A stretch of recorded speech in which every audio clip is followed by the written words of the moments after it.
Hai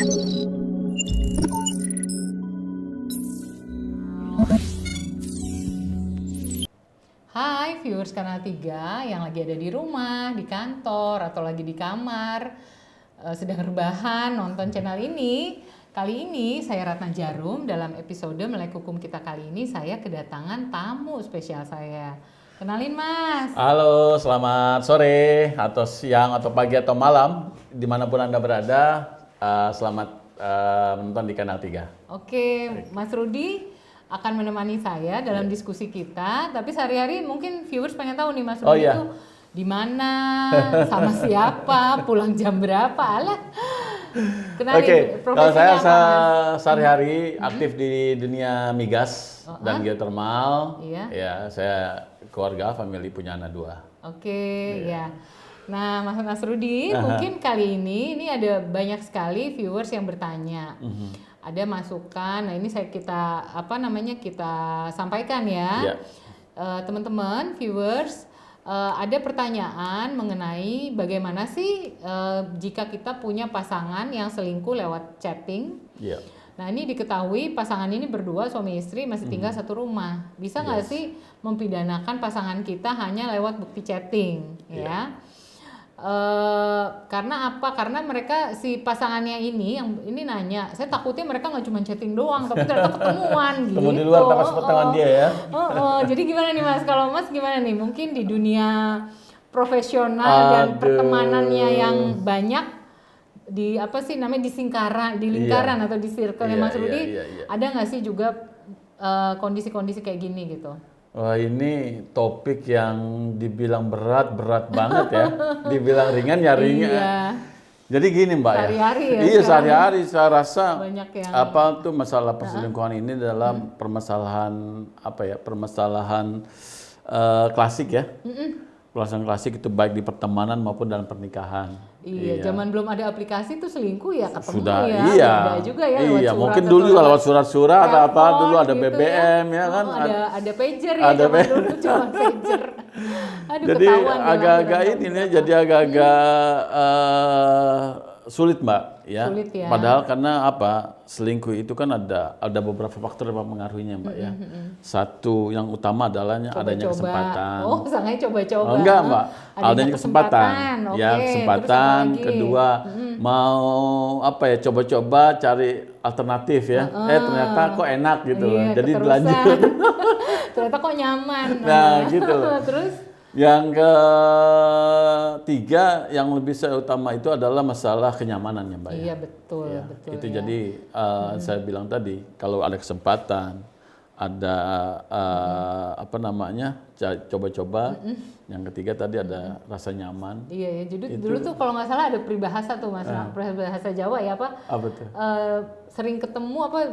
Saran jalan suku kulino. Nah, Karena sering ketemu, jadi rasa cinta itu akan timbul. Gitu makanya ya. Nah, tadi balik lagi nih di pertanyaan viewer. Sebenarnya kalau perselingkuhan lewat chatting itu bisa nggak sih dipidana ya kan?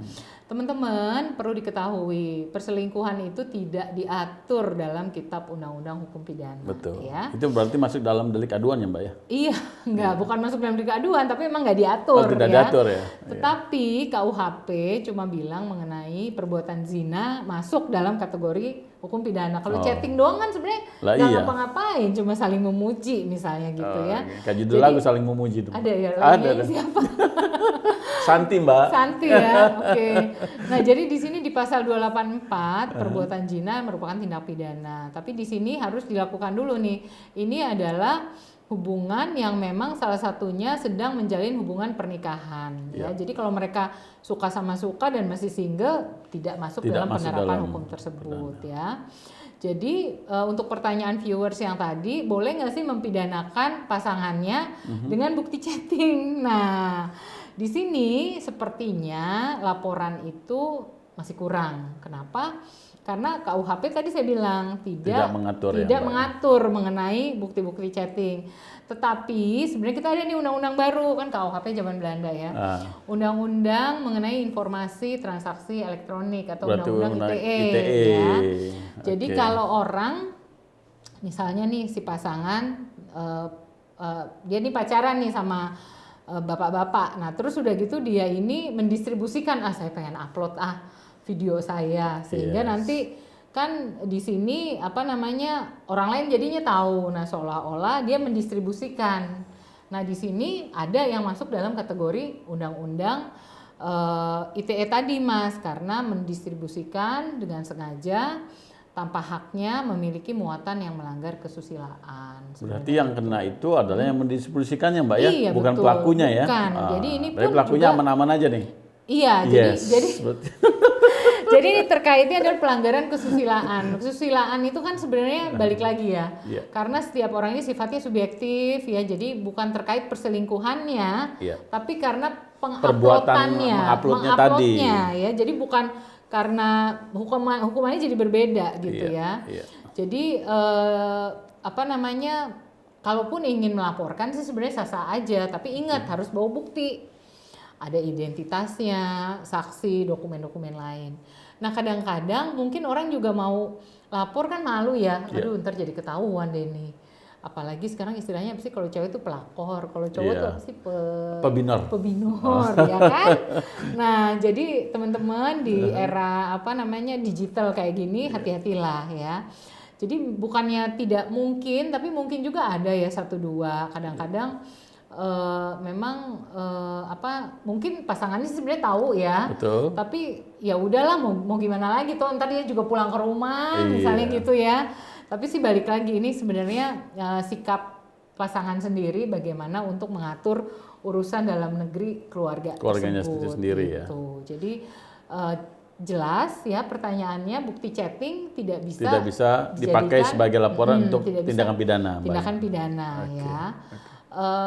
Demikian yang bisa saya sampaikan. Mungkin ada masukan Mas Rudi untuk teman-temannya di luar sana, hati-hati. Mungkin harus punya handphone 2 misalnya biar nggak ketahuan. Jadi gini Mbak, tadi kembali lagi sebenarnya sih kepada pelakunya ya, atau orang person to personnya, bahwasanya ini kejadian soal selingkuh atau tidak itu kadang-kadang itu kan terjadinya mengalir begitu saja Mbak. Kadang-kadang quote unquote istri ini kan cuma baca karena terbakar rasa cemburu, langsung menyangka, lu ini selingkuh lo, segala macam. Padahal kan nyaman doang. Kita cuma teman, kadang kita share. Kadang-kadang kita kan bicara sama istri Mbak, masalah pekerjaan nggak nyambung Mbak. Sementara kita punya rekan kerja dengan sama bidangnya, kebetulan dia wanita. Ya, jadi kan bisa, bisa nyambung, gitu bisa loh, klik dalam hal diskusi ya. Iya, itu betul. saja sih sebenarnya. Jadi nggak perlu ya handphonenya 2 ya? Nggak perlu Mbak, cukup 1. Cukup 1. Tapi nggak boleh dilihat. Pakai password. Oke teman-teman, jadi tadi semoga jawaban dari kami dan juga informasi input dari Mas Rudi bisa membantu viewers yang tadi bertanya, sebenarnya bisa nggak sih bukti chatting ini dibawa ke ranah hukum pidana ya. Semoga bisa terbantu dan berkenan dengan jawaban yang kami sampaikan. Jangan lupa untuk like, komen, dan subscribe di channel ini. Sampai jumpa di episode Melek Hukum yang akan datang. Bye! Bye!